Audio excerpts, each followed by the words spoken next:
আসসালামু আলাইকুম। সবাইকে সন্তরঙ্গী নিবেদিত নতুনদের ভাবনায় স্বাগতম। প্রায় কয়েক মাস পরে আমরা সিজন 2 নিয়ে হাজির হয়েছি। আমাদের সাথে আছেন Nahidul Islam Fagun, department of law, Dhaka university.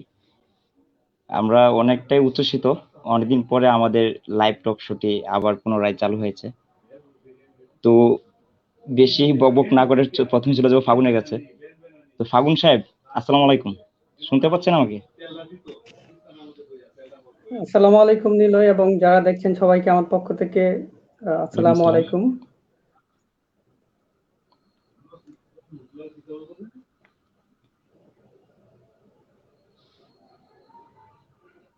জি, শোনা যাচ্ছে।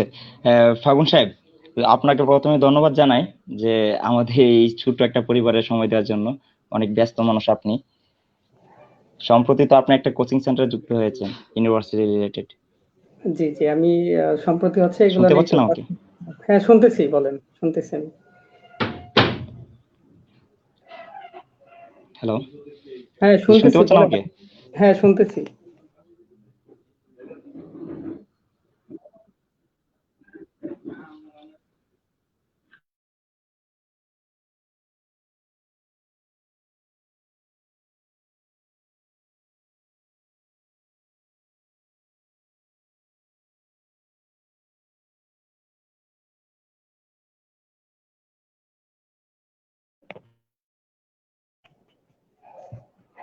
হ্যাঁ শুনতে পাচ্ছি, আপনি বলেন, শুনতে পাচ্ছি আমি।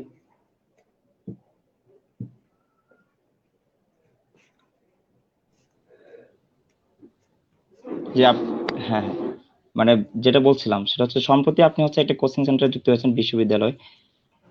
তো আপনাকে শুভেচ্ছা অনেক। ধন্যবাদ আপনাকে।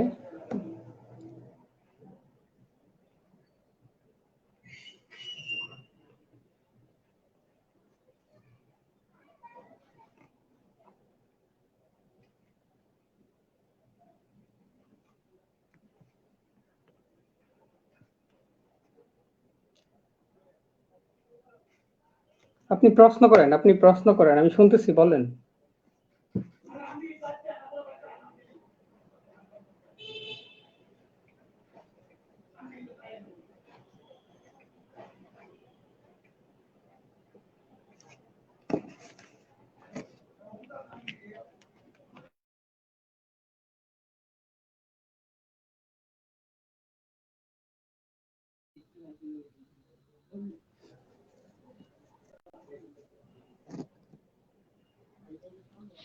আসলে নেটওয়ার্কের সমস্যার কারণে একটু কথা আমাদের কনভারসেশনে জমছে না, মানে একটু লেট হচ্ছে আর কি। হয়তো ওনার সমস্যা তো আমার সমস্যা। আপনার সমস্যা আজকে নাই। মোহনগঞ্জে একটু নেটওয়ার্কের সমস্যা একটু বেশি, এটার জন্য আমরা ক্ষমা প্রার্থী।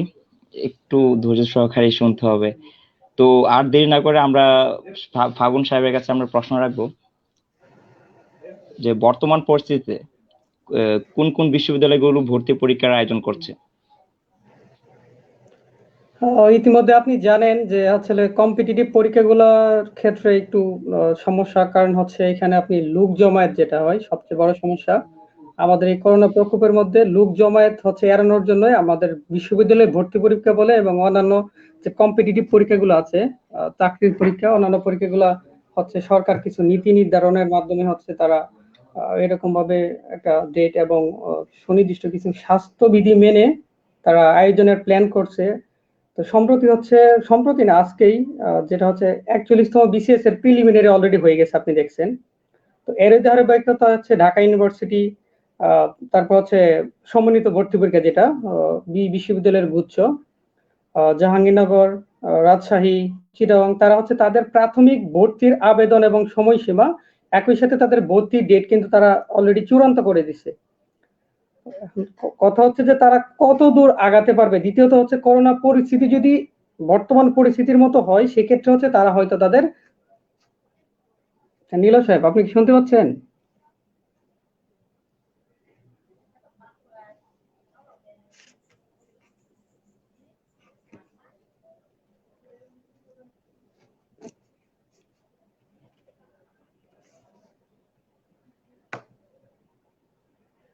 আপনি শুনতে পাচ্ছেন?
আসলে নেটওয়ার্কের সমস্যার কারণে হচ্ছে গিয়ে আমরা একটু বের হয়ে গেছিলাম।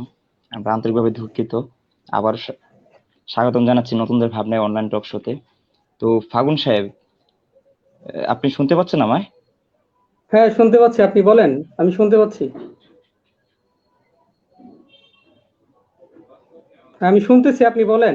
আচ্ছা, তো আপনার কাছে আমি প্রথম কোয়েশ্চেন রাখছি, সেটা হচ্ছে বর্তমান পরিস্থিতিতে, মানে হচ্ছে এই কোভিড-19 পরিস্থিতিতে কোন কোন বিশ্ববিদ্যালয়গুলো ভর্তি পরীক্ষার আয়োজন করছে?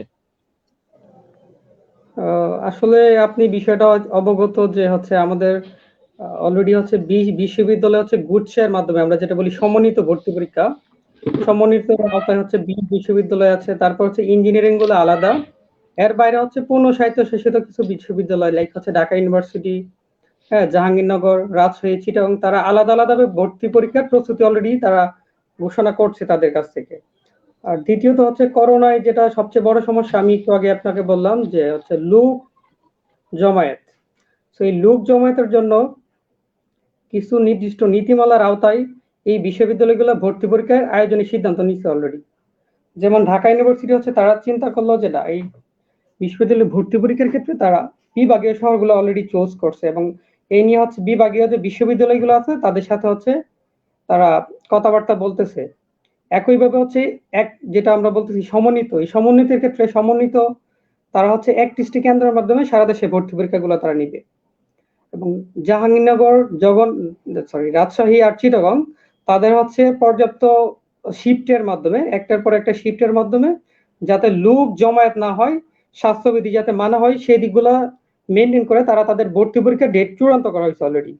তো এই ক্ষেত্রে ঢাকা ইউনিভার্সিটি তারা হচ্ছে 21 তারিখ থেকে শুরু করবে, মে মাসের 21 থেকে, সেটা হচ্ছে 28 তারিখ পর্যন্ত ডি ইউনিট দিয়ে শেষ হবে। তারপরে হচ্ছে চ ইউনিটের পর হচ্ছে লিখিত। 20 বিশ্ববিদ্যালয় তাদের গুলো হচ্ছে তারা অলরেডি প্রাথমিক যে আবেদন তাদের হচ্ছে আবার 6টা ক্রাইটেরিয়াতে ভাগ করছে। তো তারা 6টা ক্রাইটেরিয়ার মাধ্যমে প্রাথমিকভাবে আবেদনের পরে হচ্ছে তারা চূড়ান্ত প্রত্যেকটা ইউনিট ভিত্তিক হচ্ছে তারা 1,50,000 করে স্টুডেন্ট তারা নিবে।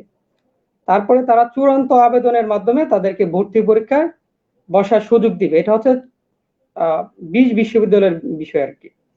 একইভাবে রাজশাহী বিশ্ববিদ্যালয়ে তাদের প্রাথমিক আবেদন অলরেডি তাদের সময়সীমা শেষ, আপনি এটা জানেন। 18 তারিখ পর্যন্ত তাদের সময় ছিল, 23 তারিখে তাদের রেজাল্ট হবে প্রাথমিক আবেদনের। তারপরে প্রতি ইউনিট ভিত্তিক হচ্ছে 45,000 করে স্টুডেন্ট পরীক্ষা দিবে। এটা হচ্ছে রাজশাহী বিশ্ববিদ্যালয়। চিটাগাং এবং জাহাঙ্গীরনগর নিয়ে এখনো বিস্তারিত আসে নাই কোনো কিছু, তো আমরা এই ব্যাপারে বলতে পারতেছি না। আপাতত আমাদের হাতে এই বিষয়গুলোই ছিল। এই যে আমরা যে বিশ্ববিদ্যালয়ের কথা বললাম, বিশ্ববিদ্যালয়, তারপরে রাজশাহী এবং ঢাকা বিশ্ববিদ্যালয়।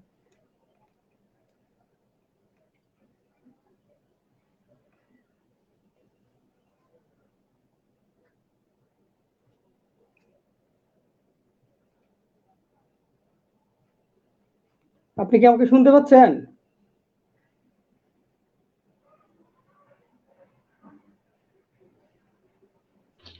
ধন্যবাদ ফাগুন সাহেব। আর ঢাকা ইউনিভার্সিটি যেহেতু উঠে গেছে, ঢাকা ইউনিভার্সিটি নিয়ে আমার একটা কোশ্চেন, ঢাকা ইউনিভার্সিটি কোশ্চেন এই বছর পরীক্ষা প্যাটার্ন। জি জি, শুনতে আচ্ছা, পাচ্ছি। তো আপনি হয়তো ঢাকা জানেন। বিশ্ববিদ্যালয়ে এই হ্যাঁ, বছর হচ্ছে কি পরীক্ষা হচ্ছে বিভাগীয় শহরে হচ্ছে। তো এটা নিয়ে অনেকের হচ্ছে গিয়া একটা সুবিধা আছে, অসুবিধা আছে। যেমন বিভাগীয় শহরে হচ্ছে গিয়ে পরীক্ষা দেওয়াতে সুবিধা হচ্ছে, বিভাগীয় মানে দূরে যাওয়া লাগছে না, যেমন অনেকে ঢাকায় যাওয়া লাগছে না। হ্যাঁ, তারপর হচ্ছে গিয়ে এখন অসুবিধাটা হচ্ছে গিয়ে অনেকে ভাবছে যে কুশান যদি আউট হয়ে যায়, মানে বিভাগীয় শহরে পরীক্ষা হচ্ছে, কেন্দ্রতে যদি প্রশ্ন পাস হয়ে যায়, এখানে অনেকেই চিন্তিত। তো এই বিষয়টাকে আপনি কিভাবে দেখছেন, যে ঢাকা ইউনিভার্সিটির বিভিন্ন বিভাগীয় শহরের পরীক্ষাটা এই বছর, মানে করোনা, যে যদিও করোনার সময়। আসলে আপনি যদি বিসিএস এবং মেডিকেলের কথা চিন্তা করেন তাহলে ব্যাপারটা আপনার কাছে স্পষ্ট হয়ে যায়। লাইক বিসিএস এর পরীক্ষাগুলো আপনি দেখতেছেন যে পিএসসি আন্ডারে যে পরীক্ষাগুলো হয় সাধারণত বিভাগীয় শহরে কিন্তু হচ্ছে। আজকে যেটা হয়ে গেল, মেডিকেলের ভর্তি পরীক্ষা তাদের নিজস্ব ক্যাম্পাস এবং আশেপাশের হচ্ছে কিছু প্রতিষ্ঠানে হয়। তো সেই ক্ষেত্রে তারা কিন্তু কেন্দ্র থেকে নিয়ন্ত্রণ করতেছে। তাদের কিন্তু স্বচ্ছতা এবং জবাবদিহিতার পর্যাপ্ত জায়গা আছে। তাদের কিন্তু প্রশ্ন আউট হওয়ার সম্ভাবনা তেমন নাই। তো আমরা বলতে পারি যেহেতু মেডিকেলে এবং বিসিএস এর মতো এত বড় পরীক্ষায়, এত বড় কম্পিটিটিভ পরীক্ষায় প্রশ্ন আউট হচ্ছে না, সেই ক্ষেত্রে হচ্ছে ঢাকা ইউনিভার্সিটি হওয়ার সম্ভাবনা খুবই কম। আর বিভাগীয় শহরে যখন হবে তো এটা হচ্ছে একটা স্টুডেন্টের নাগালের মধ্যে, তার হচ্ছে অনেক দূর পর্যন্ত তার যেতে হয় না, তার যে ভোগান্তি আমরা যেটা বলি জার্নি, একটা স্টুডেন্ট জার্নি করার পরে পরীক্ষা হলে বসার পরে তার মানসিক অবস্থা আগের মতো থাকবে না, এটাই স্বাভাবিক। এটা আপনি জানেন, যেহেতু আপনি অলরেডি ভর্তি পরীক্ষা দিয়ে আসছেন, এটা আপনি জানেন। সো আমি মনে করি বিভাগীয় শহরে হওয়া প্রত্যেকটা স্টুডেন্টের জন্য সেটা একটা কার্যকরী বা ভালো দিক আমি বলবো, আমি এটাকে নেগেটিভলি নিব না। আর পর্যাপ্ত হচ্ছে স্বচ্ছতা এবং জবাবদিহির জায়গা আছে, এদিকে প্রশ্ন আউট হওয়ার কোনো সম্ভাবনা আমি দেখতেছি না।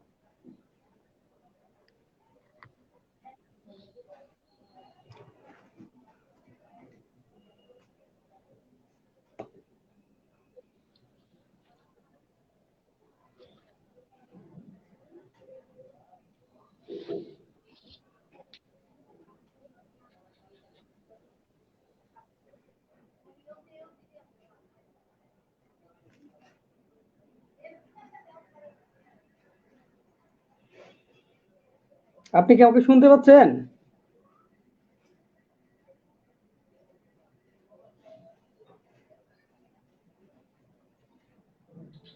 ধন্যবাদ আপনাকে। আশা করি দর্শক আপনারা সবাই শুনতে পেয়েছেন। যাদের মনে এই কোশ্চেনটা ছিল যে আমরা হচ্ছে বিভাগীয় শহরে পরীক্ষা দেব, তো হচ্ছে কি কোশ্চেন আউট হয়ে যাওয়ার সম্ভাবনা আছে বা থাকতে পারে। তো এটা পুরো ব্যাখ্যাটা হচ্ছে কি ফাগুন সাহেব দিয়েছেন, আমাদেরকে খুব সুন্দরভাবে উপস্থাপন করেছেন। তো ফাগুন সাহেব, আপনার কাছে আরেকটা প্রশ্ন যাওয়ার আগে আমি একটু আপনার কাছে সময় নিচ্ছি। সেটা হচ্ছে কি, আমাদের এই টক শোটা হচ্ছে গিয়ে প্রেজেন্ট করতেছে, নিবেদন করতেছে হচ্ছে কি সপ্তডিঙ্গি। সপ্তডিঙ্গি হচ্ছে গিয়ে ফ্যাশন, আইটি আর হচ্ছে গিয়ে আপনার এডুকেশনে ওরা কাজ করছে। তো আমি আমার থার্ড কোশ্চেনে চলে যাই। সেটা ফাগুন সাহেব, হ্যাঁ বলেন, পাবলিক আমি শুনতে। বিশ্ববিদ্যালয়গুলোর প্রত্যেকটির আলাদা আলাদা ভাবে পরীক্ষা পদ্ধতির বিবরণ। আচ্ছা আচ্ছা, আমরা প্রথমে হচ্ছে আমাদের প্রায়োরিটি নিয়ে আমরা যে বিষয়গুলো নিয়ে কাজ করি সাধারণত বি আর ডি ইউনিট, মানবিক এবং বিভাগ পরিবর্তন আমরা যেটা বলি ডি ইউনিট, সাধারণত বিভাগ পরিবর্তনের ইউনিট হয়। তো এই দুইটা ব্যাপার নিয়ে আমি একটু বলি। যেমন ঢাকা বিশ্ববিদ্যালয়ের ক্ষেত্রে আমি যদি বলি, এটা হচ্ছে ঢাকা বিশ্ববিদ্যালয়ের প্যাটার্নে বেশ কিছু পরিবর্তন এসেছে এই বছর, আপনি এটা অলরেডি জানেন। গত বছর ছিল এরকম যে তাদের ভর্তি পরীক্ষা ছিল 120 নম্বরে, তাদের ভর্তি পরীক্ষা যেটা ছিল, আর টোটাল হচ্ছে 200 মার্কসে। বাট এইবার হচ্ছে এটা লেসেন করা হয়েছে, 120-এ নিয়ে আসা হয়েছে। 120-এর মধ্যে 20 ধরা হচ্ছে জিপিএ তে, মানে যেটা হচ্ছে এসএসসি আর এইচএসসি জিপিএ, আর 100 মার্কস হচ্ছে আপনার তাদের পরীক্ষার হলে যেটা পরীক্ষা দিবে সেই পরীক্ষার উপরে। এই ক্ষেত্রে বি ইউনিটের ক্ষেত্রে হচ্ছে তারা বলতেছে যে বাংলার ক্ষেত্রে বাংলা নৃপতিকে 15, ইংলিশে 15 এবং সাধারণ জ্ঞানে হচ্ছে 30, এই 7 নাম্বার।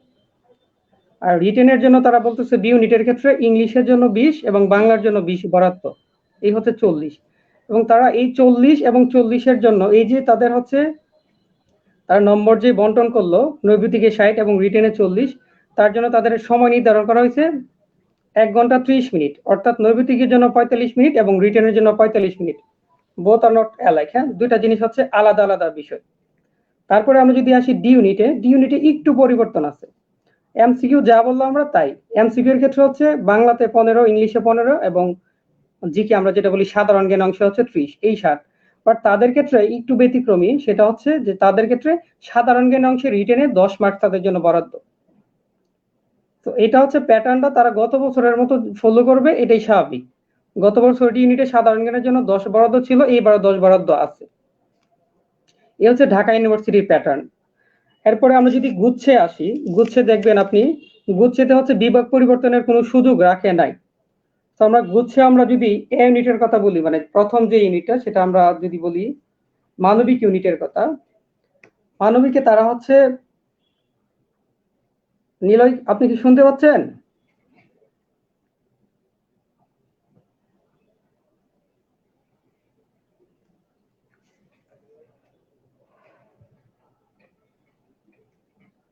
নিলয় আপনি কি শুনতে পাচ্ছেন?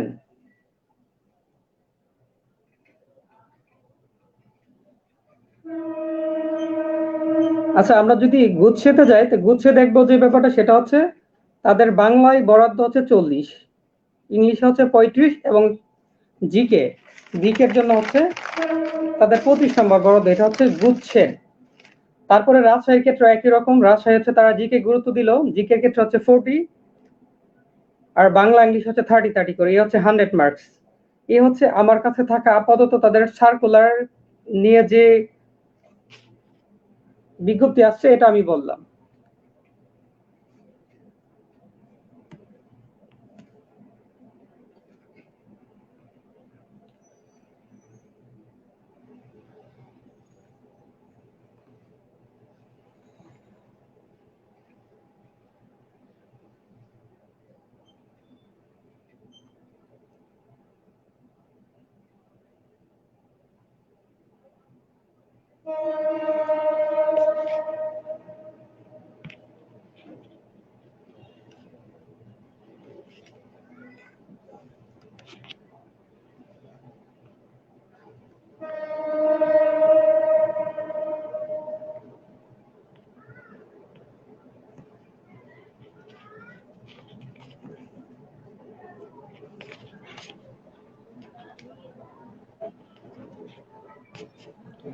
নেটওয়ার্কের সমস্যার কারণে আবারও আন্তরিকভাবে দুঃখিত জানাচ্ছি আপনাদের। ফাগুন সাহেব, হ্যাঁ শুনতেছি, বলেন, আপনি বলেন, আমি শুনতেছি। ফাগুন সাহেব আপনি কি শুনতে পাচ্ছেন?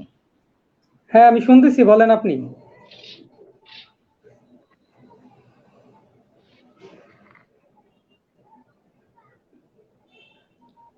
হ্যালো ফাগুন। হ্যাঁ বলেন, আপনি প্রশ্ন করেন, আমি শুনতেছি, আপনি প্রশ্ন করেন। জি জি, এখন আমার হচ্ছে যে বিদ্যালয়গুলোর প্রত্যেকটির আলাদা আলাদা ভাবে পরীক্ষা পদ্ধতি বিবরণ যদি একটু দিতেন তাহলে অনেকে ক্লিয়ার বুঝতে পারতো আর কি।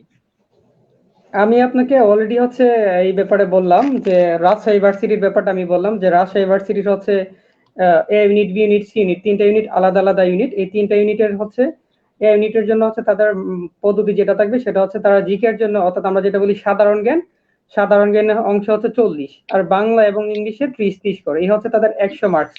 হ্যাঁ 100 মার্কসের জন্য তারা সময় দিব হচ্ছে 1 ঘন্টা একটা টাইম। এটা হচ্ছে রাজশাহী ইউনিভার্সিটির কথা আমি যদি বলি। তারপরে হচ্ছে আমাদের আমরা বললাম গুচ্ছের ব্যাপারটা, যে গুচ্ছ হচ্ছে 3টা ইউনিটে ভাগ করা হয়েছে, মানবিকের জন্য একটা, বাণিজ্য একটা, আর হচ্ছে গিয়া বিজ্ঞানের জন্য একটা। তো আমি মানবিকের ব্যাপারটা আমি বলতেছি যে মানবিকের ক্ষেত্রে তারা হচ্ছে জিকে মানে সাধারণ জ্ঞান অংশে কোনো অপশন রাখে নাই। সেক্ষেত্রে সাধারণ জ্ঞান অংশের জন্য তারা হচ্ছে আমরা যেটা বলি আইসিটি ইন্টারমিডিয়েট আমরা পড়ছি, তথ্য যোগাযোগ প্রযুক্তি। তথ্য যোগাযোগ প্রযুক্তির জন্য তাদের হচ্ছে 25 মার্কস বরাদ্দ, বাংলায় হচ্ছে 40, এই হচ্ছে 65, আর বাকি যে 35 মার্কস আছে সেটা হচ্ছে ইংলিশের জন্য বরাদ্দ। এটা হচ্ছে গুচ্ছের গুচ্ছের আমি বললাম। আর ঢাকা ইউনিভার্সিটি নিয়ে আমি অলরেডি আপনাকে বলছি, সেটা হয়তো নেট প্রবলেমের জন্য আসলে ব্যাপারটা ওইভাবে ক্লিয়ার করা যাইতেছে না। হ্যাঁ যান্ত্রিক ত্রুটির কারণে আসলে বিষয়টা সুন্দরভাবে উপস্থাপন করা যাইতেছে না। জি জি, যান্ত্রিক ত্রুটির কারণে হচ্ছে গিয়ে আপনি সমস্যা আপনার হচ্ছে। তবু একটু চেষ্টা করে দেখি আমরা কতটুকু আগানো যায়। কুইশন তো রয়ে গেছে অনেকগুলো। তো ফাগুন সাহেব আপনার কাছে আমি পরবর্তী কোশ্চেনে যাচ্ছি, সেটা হচ্ছে যে গিয়ে পরীক্ষার জন্য ন্যূনতম যোগ্যতা এবং কি কি কাগজপত্রের প্রয়োজন, এবং অনেকে হচ্ছে গিয়ে আপনার বিভিন্ন দোকানে গিয়ে হচ্ছে আবেদন করছে, তো আবেদন করার সময় কি কি প্রয়োজন, এই কোশ্চেনটা প্রায় অনেকের মনেই, যে আমরা দোকানে যাব ভাইয়া কি কি নিয়ে যাব, যে আপনি যদি একটু ক্লিয়ারলি বলে দিতেন। আচ্ছা আসলে আমি আসি 2টা বিষয়, সেটা হচ্ছে এক হচ্ছে আমরা একটু কথা বলি গুচ্ছ আর ঢাকা বিশ্ববিদ্যালয়ের ন্যূনতম যোগ্যতা যেটা সেটা নিয়ে আমি যদি বলি। তো ঢাকা বিশ্ববিদ্যালয়ের ক্ষেত্রে আপনি যখন যাবেন বি ইউনিটে মানে যেটা মানবিক ইউনিট, সেই বি ইউনিটের ক্ষেত্রে হচ্ছে এসএসসি এবং এইচএসসি ন্যূনতম হচ্ছে আপনার 3 পয়েন্ট করে লাগবে। হ্যাঁ জিপিএ 3 করে লাগবে এবং টোটাল হচ্ছে 8 হইতে হবে। এটা হচ্ছে বি ইউনিটের কন্ডিশন। আর আমরা যখন ডি ইউনিটে যাব সেই ক্ষেত্রে হচ্ছে তাদের কন্ডিশনটা হচ্ছে 3.5 করে 8, এটা হচ্ছে ডি ইউনিটের কন্ডিশন। এটা হচ্ছে ডি এর কন্ডিশন। এক্ষেত্রে বিজ্ঞানের জন্য হচ্ছে একটু বেশি, বিজ্ঞানের জন্য হচ্ছে 8.5। এটা হচ্ছে আলাদা আলাদা ভাবে এসএসসি আর এইচএসসি ব্যাপারটা আমি বললাম। আমরা যখন গুচ্ছেতে যাব, তো গুচ্ছেতে হচ্ছে একই বিষয়গুলা। গুচ্ছে তারা বলতেছে যে না এইখানে হচ্ছে একটু বেশি, 3.5 করে মানবিকের জন্য, যেটা 3.5 করে হচ্ছে 7, বাট যখন বলতেছে যে এটা কমার্স মানে বাণিজ্যের ক্ষেত্রে হচ্ছে 3.5 করে 7.5, এটা হচ্ছে বাণিজ্যের ব্যাপারটা আমি বললাম। আর বিজ্ঞানের ক্ষেত্রে হচ্ছে 8 লাগবে আর কি, ন্যূনতম 8, 8.5, এটা হচ্ছে বিজ্ঞানের ব্যাপারটা। কারণ ভর্তি আবেদন করতে আসলে কি কি লাগে? ভর্তি আবেদন করতে কিছুই লাগে না, জাস্ট হচ্ছে আপনার এসএসসি আর ইন্টারমিডিয়েটের রুল এবং রেজিস্ট্রেশন নাম্বার। এন্ড যেহেতু ইন্টারমিডিয়েটের ওইভাবে কোনো রুল আসে নাই, হ্যাঁ, ইন্টারমিডিয়েট হচ্ছে তাদের একটা রুল ছিল, সরি রেজিস্ট্রেশন ছিল। তো এসএসসির যে ন্যূনতম যে রুল এবং রেজিস্ট্রেশন এবং ইন্টারমিডিয়েটের যে বিষয়, এই দুটার মাধ্যমে তারা তাদের প্রাথমিক আবেদন বা চূড়ান্ত আবেদন আমরা যেটা বলি এটা করতেছে। সাথে তাদের হয়তো পাসপোর্ট সাইজের ছবির প্রয়োজন হয় আর কি। এই হচ্ছে ভর্তির আবেদনের জন্য তাদের প্রাথমিক যে বিষয়গুলো প্রয়োজন, এটা হচ্ছে তাদের প্রাথমিক বিষয়গুলো।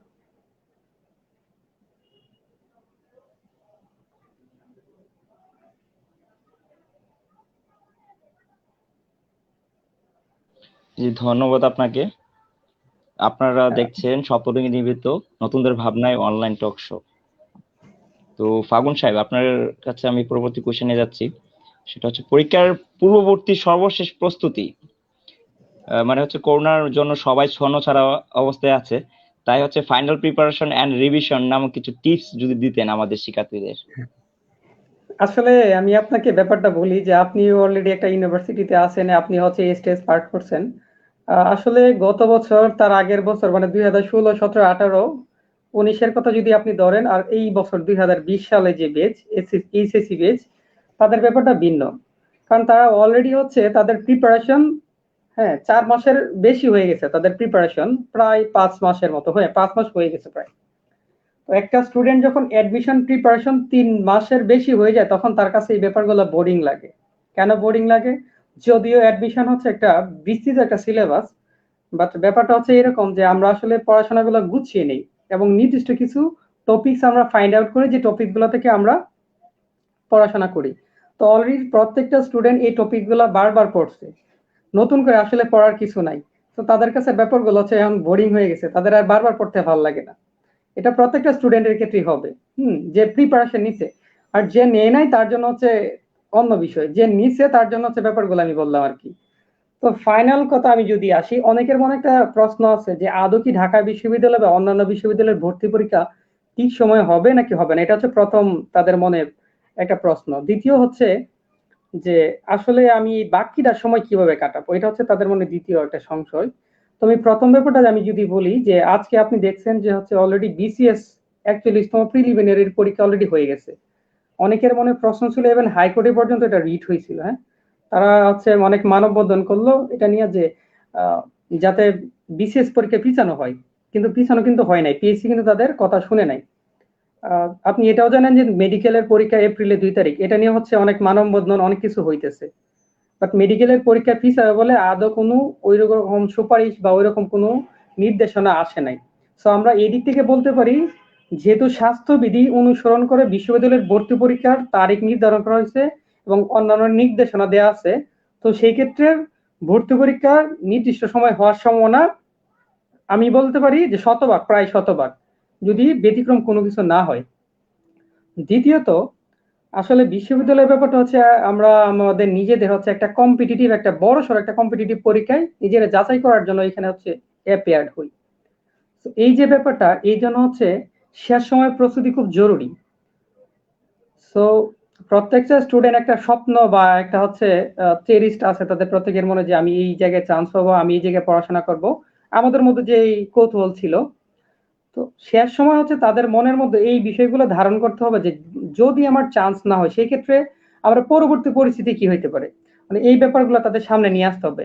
আর দ্বিতীয়ত হচ্ছে তারা নিজে একটা পাবলিক ভার্সিটির স্টুডেন্ট মনে করে তার পরবর্তী সময়টা সে কিভাবে কাটাবে, এই জিনিসগুলো যখন সে মনে আনবে, তারপরে তার মধ্যে একটা আমরা যেটা বলি ইন্সপিরেশন, এই ইন্সপিরেশনটা আসবে। আদারওয়াইজ আমি আপনি যত কিছু বলি সারা রাত্র যতই মোটিভেশন স্পিচ দেই, আসলে কোনো কাজ হবে না।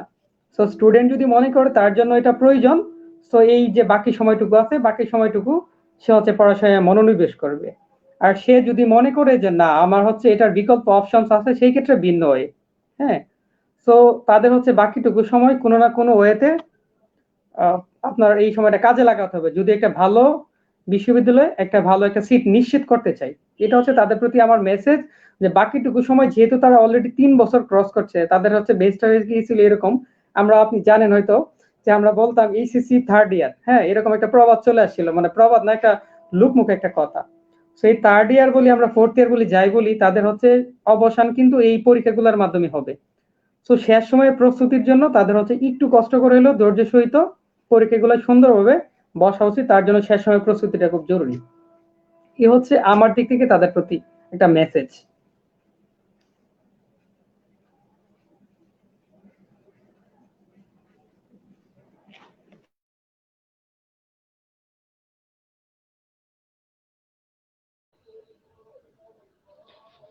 ধন্যবাদ আপনাকে ফাগুন সাহেব। তো হচ্ছে গিয়ে আপনাদের যদি কোনো প্রশ্ন থাকে ফাগুন সাহেবকে প্রশ্ন করার জন্য অবশ্যই কমেন্ট বক্সে কমেন্ট করতে পারেন। আমরা আরো কিছুক্ষণ আছি। তো আমি ফাগুন সাহেবের কাছে আরেকটা প্রশ্ন নিয়ে যেতে চাই। সেটা হচ্ছে ভালো ফলাফলের জন্য পরীক্ষায় কোনো কার্যকর পদ্ধতি? আপনি যেটা মাত্র উত্তর দিয়ে দিয়েছেন অলরেডি, সেটা হচ্ছে গিয়ে আপনি বলেছেন যে হচ্ছে গিয়ে এখন আর মোটিভেশন শুনে কোনো লাভ নেই, এখন শুধু পড়াশোনা। মানে যে সময়টা আছে আর প্রায় 1.5 থেকে 2 মাস সময় আছে, তো এই 2 মাসই হচ্ছে গিয়ে নিজের মতো পড়াশোনা করে হচ্ছে গিয়ে প্রিপারেশন নেয় আর কি ভার্সিটি এডমিশনের জন্য। আসলে ব্যাপারটা হচ্ছে আমি তো আপনি জানেন যে হচ্ছে আমি প্রথমে হচ্ছে আহ, নবম দশম আমার বিজ্ঞান, তারপর হচ্ছে আমি মানবিকের স্টুডেন্ট ছিলাম। সো আমি আসলে বি এবং ডি ইউনিটের ব্যাপারটা আমি বলতে পারি। যেমন বি ইউনিটের কুইশন এবং ডি ইউনিটের কুইশন আমি যদি ঢাকা বিশ্ববিদ্যালয়ের কথা বলি, তারপরে আমি যদি আসি সমন্বিত, আসলে এই সময়ের মধ্যে সবগুলো বিশ্ববিদ্যালয় নিয়ে বিস্তারিত বলাটা টাফ হয়ে যায়, কারণ এতগুলো ইনফরমেশন পুঙ্খানুপুঙ্খভাবে উপস্থাপন করতে গেলে অনেক সময় লাগে, সেটা আপনি জানেন। হুম, অনেক ইনফরমেশন। সো আমি দুইটা বিষয় আমি বলি, একটা হচ্ছে ঢাকা বিশ্ববিদ্যালয়, আর হচ্ছে আমরা যেটা বলতেছি যে 20 বিশ্ববিদ্যালয়, সমন্বিত যে বিশ্ববিদ্যালয়গুলো আছে। তো এটার ব্যাপার যদি আমি প্রথমত ঢাকা বিশ্ববিদ্যালয়ের বি ইউনিট আর ডি ইউনিট নিয়ে যদি বলি, যে বি ইউনিটের প্রশ্নগুলো সাধারণত টেক্সচুয়াল হয়। টেক্সচুয়াল বলতে কেমন? এইচএসসির আলোকে, এইচএসসির হচ্ছে বাংলা প্রথম পত্র এবং ইংলিশ প্রথম পত্র বইয়ের উপরে নির্ভর করে। এটা হচ্ছে মানবিকের স্টুডেন্টদের জন্য। সো তাদের ক্ষেত্রে যারা ইংলিশ ফার্স্ট পেপার এবং বাংলা ফার্স্ট পেপার বইটা হচ্ছে সুন্দরভাবে পড়তে পারবে, পুরোটা বই শেষ করতে পারবে ঠিকঠাক ওয়েতে, তাদের জন্য এটা পরীক্ষা হলে কার্যকরী একটা বিষয় হবে। তারপরে আমরা যদি আসি, যেটা হচ্ছে অ্যাডমিশন টেস্টে ভালো করার জন্য আমাদের যেটা করতে হয় মেমোরাইজিং পার্ট, আমরা যেটা বলি মুখস্থের পার্ট আর কি, লাইক হচ্ছে আপনার প্রিপোজিশন, হ্যাঁ, ফ্রেজাল ওয়ার্ড, তারপরে আমরা যেটা বলি ভোকাব পার্ট, হ্যাঁ, ভোকাবুলারি, সিনোনিম, অ্যান্টোনিমি, এই জায়গাতে স্ট্রং হইতো। এটা হচ্ছে অ্যাডমিশন টেস্টের জন্য কার্যকরী একটা ওয়ে, ইজিলি উত্তর করা যায়।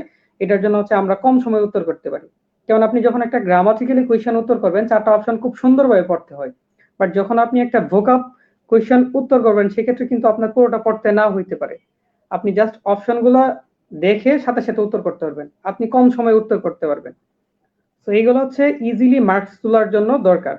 আমরা যদি আসি ডি ইউনিটের ব্যাপারটা, ডি ইউনিট হচ্ছে টোটালি হচ্ছে ট্যাক্সের বাইরের কোয়েশ্চেন হবে। এটা হচ্ছে আপনার বেসিকের উপর নির্ভর করবে। এই ক্ষেত্রে হচ্ছে preposition, phrase, group verb, spelling, এই ব্যাপারগুলো বেশি গুরুত্ব দিতে হবে। যেমন ওদের কোয়েশ্চেন হবে হচ্ছে 15, হ্যাঁ, ইংলিশের ক্ষেত্রে 15, বাংলায় 15 এবং জিকেতে 30। তো জিকের ক্ষেত্রে সাধারণত সাম্প্রতিক বিষয়গুলোর গুরুত্ব বেশি হয় এবং আন্তর্জাতিক মানে ইন্টারন্যাশনাল অ্যাফেয়ার্স আমরা যেটা বলি, এটা হচ্ছে ডি ইউনিটের ব্যাপারটা। আর ইংলিশের ক্ষেত্রে হচ্ছে আপনার মেমোরাইজিং পার্ট, প্রিপোজিশন, ফ্রেজ, এই যে ভোকাব পার্ট, এই ভোকাব পার্টটা হচ্ছে ডি ইউনিটের জন্য বেশি জরুরি।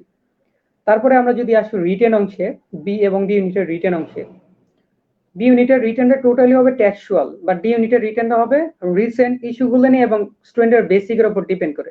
এটা হচ্ছে ঢাকা ইউনিভার্সিটির কথা আমি বললাম।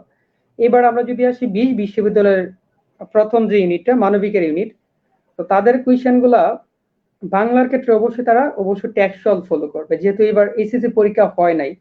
তো আমি বলবো হচ্ছে টেক্সট বই খুব ভালোভাবে পড়ার জন্য, সাথে হচ্ছে নবম দশম শ্রেণীর মনির চৌধুরী লিখিত একটা ব্যাকরণ বই, এই বইটা ফলো করার জন্য। দ্বিতীয়ত আমি যদি আসি হচ্ছে ইংলিশ অংশে, তো ইংলিশ অংশে হচ্ছে এইবার আসলে এটা সঠিকভাবে বলা যাচ্ছে না যে তারা কি টেক্সচুয়াল করবে নাকি বাইরে। তো এই ক্ষেত্রে হচ্ছে আমি বলবো অবশ্যই টেক্সচুয়ালের পাশাপাশি বাইরের হচ্ছে কতগুলা গ্রামার টপিকস আছে, লাইক হচ্ছে আপনি জানেন যে ন্যারেশন, ট্রান্সফরমেশন, হ্যাঁ, তারপরে হচ্ছে আপনার right forms of verb, subject verb agreement, এরকম কমন কতগুলা টপিক, এই টপিকগুলো থেকে প্রশ্নগুলো সাধারণত হয়। সো এর আলোকে বিগত বছর বিভিন্ন ভার্সিটিতে কোয়েশ্চেন আছে, এই কোয়েশ্চেনগুলো সলভ করলে মোটামুটি আমাদের ইংলিশেরটা কভার হয়ে গেছে। দ্য লাস্ট পয়েন্ট হচ্ছে আপনার, আমি যদি বলি আইসিটির ক্ষেত্রে হচ্ছে তারা ইন্টারমিডিয়েটের যে আইসিটির জন্য যে কোয়েশ্চেন গুলো শিখলো ওই কোয়েশ্চেন গুলোতে তাদের হয়ে যেতেছে। এর বাইরে হচ্ছে যে কতগুলো বেসিক কোয়েশ্চেন আছে আইটি সম্পর্কিত, আপনি জানেন যে কম্পিউটারে হচ্ছে ইনপুট আউটপুট ডিভাইস, হ্যাঁ, এরকম কতগুলো কোয়েশ্চেন আছে। তো এই কোয়েশ্চেন গুলো থেকে তাদের প্রশ্নগুলো হবে। এটা হচ্ছে আমি যদি বললাম যে ঢাকা ইউনিভার্সিটি এবং গুচ্ছের ব্যাপারটা।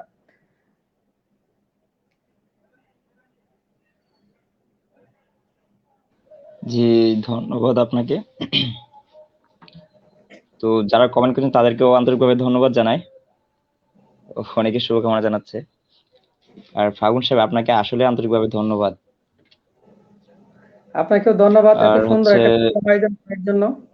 জি জি জি জি আর দর্শকদের উদ্দেশ্যে একটা বলতে চাই যে আপনারা পড়াশোনা করুন। আর আজকের টক শোটা আমাদের খুবই ইম্পর্টেন্ট ছিল, কারণ হচ্ছে যে সামনে আর কিছুদিন পরে হচ্ছে বিশ্ববিদ্যালয় পরীক্ষা শুরু হতে যাচ্ছে। আর হচ্ছে আমাদের মোহনগঞ্জে প্রায় 1000 1500 থেকে 2000 স্টুডেন্ট হবে এবছর পরীক্ষার্থী বিভিন্ন বিশ্ববিদ্যালয়ে। আর সবার টার্গেটই থাকে ঢাকা ইউনিভার্সিটি।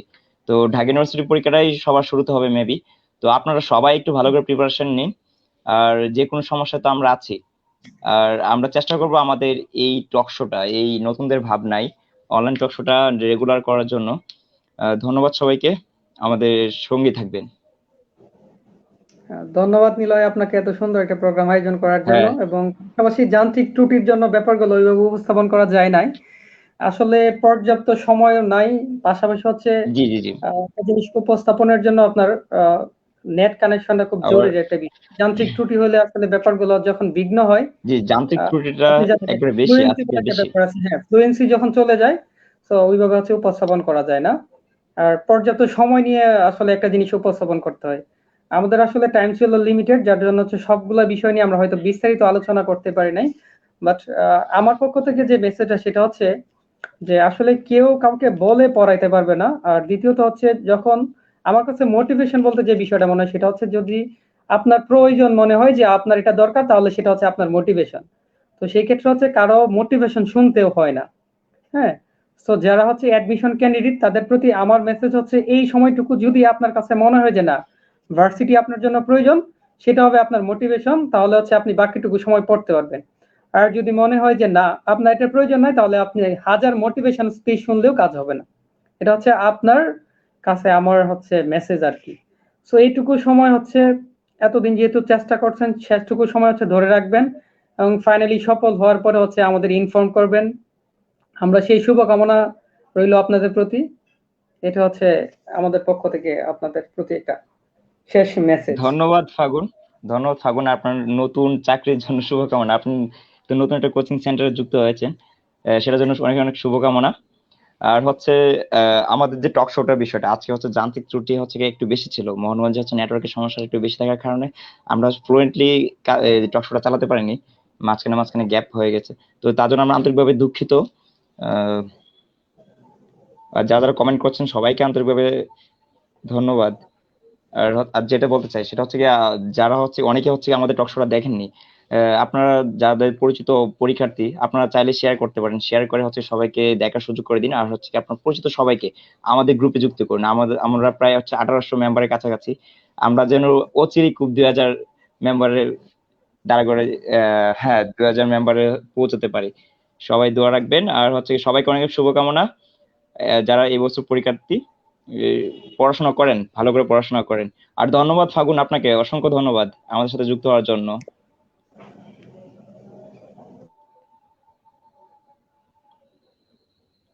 আর এই বলে বিদায় নিচ্ছি।